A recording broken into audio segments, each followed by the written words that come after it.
internationally renowned for our jazz music here, but I do want to know from you guys' perspective what the status of jazz is and how it can play a role in the future. Glad to start that one because I imagine Marcus has a lot to say about it. I think jazz is an interesting place because jazz is still moving forward, but it's not as much in the mainstream as it was, say, 40, 50 years ago. But jazz by its nature is constantly progressing. And that's really what I'm talking about in my verse of a song that we're premiering tomorrow night called Jazz with Some Boppin'. And there's a lot about that verse that's like inherently Kansas City. There's like a whole like barbecue sauce motif that like I carry through the verse.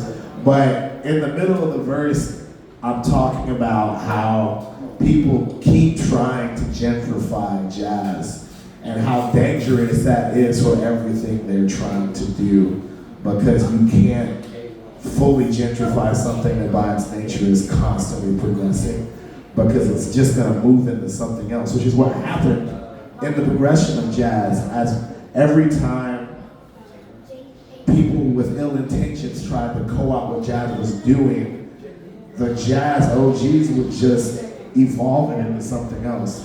And I kind of think that's what's happening now, except there's more of a convergence because a similar child, so to speak, of jazz is hip hop, and hip hop is doing a similar thing. So it's kind of like, I think where jazz is right now, it's kind of like the child has come home to mom, and now they're like progressing on this journey together. So they're borrowing elements from one another that are pushing the culture of both. So that's kind of where I see it right now.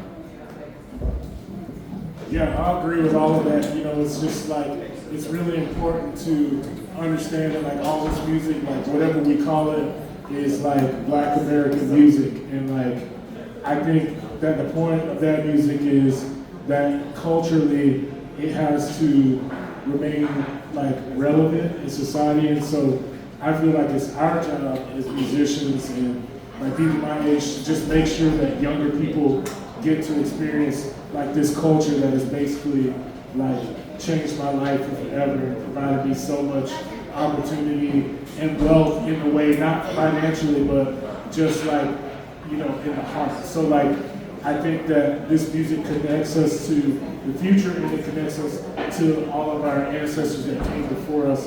And I think that's like really super important for the music just moving forward.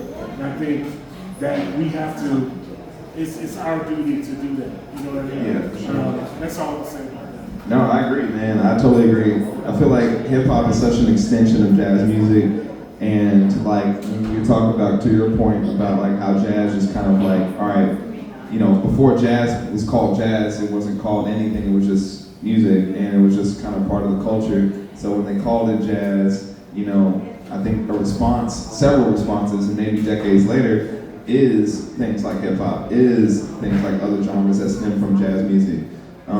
So yeah, man, I think like here in Kansas City specifically, I think we kind of left off musically with jazz music as far as kind of being in the forefront of our minds as far as like the cultural contributions that the city had to offer. We kind of stopped at jazz and was just like, okay, that was the cutoff point, which was like the 60s, maybe. I don't even know what era that was, but the reality is hip hop is such an amazing extension of jazz music, and is where jazz music can be alive. And that's why this project is so important, because it marries both of these things, and not just marries it, but puts it in a grandiose perspective with the big band. I do want you to say what Quincy Jones told you a while back, because it's pretty cool. All right, so I'm originally from Georgia, so I lived in Atlanta before I moved here. And so there's a theater in Atlanta on Peachtree Street. If you ever been to Atlanta, there's 100 Peachtree Streets, right? But so there's a theater called the Fox Theater, and every time someone would come into town, like a big artist, if they wanted to use local musicians, you'd be on this call list. So I got the call to do this gig with Quincy Jones. Quincy Jones was leading band. He did all the arrangements. Hold on real quick. We just want to make sure everybody in the house knows who the hell Quincy Jones is. Do you know who Quincy Jones is? Raise your hand. All right, cool. That's enough. We good. I'm just making sure. And so Quincy Jones is like literally my hero. And so he just, if you look back at every decade of music that he's alive, he shaped that music. And so it was so weird. We're playing, it's a big band, and he walks up to me. I haven't even like met him yet. He walks up to me and he says, "It's up to you to keep this 5 saxophone, 4 trombone, 4 trumpet thing going." He shook my hand, said that, and walked away. My man literally passed the baton to Marcus Lewis, y'all. The big man baton was passed to Marcus Lewis. Like, that's crazy to me. And Brass and Boujee is a result of that.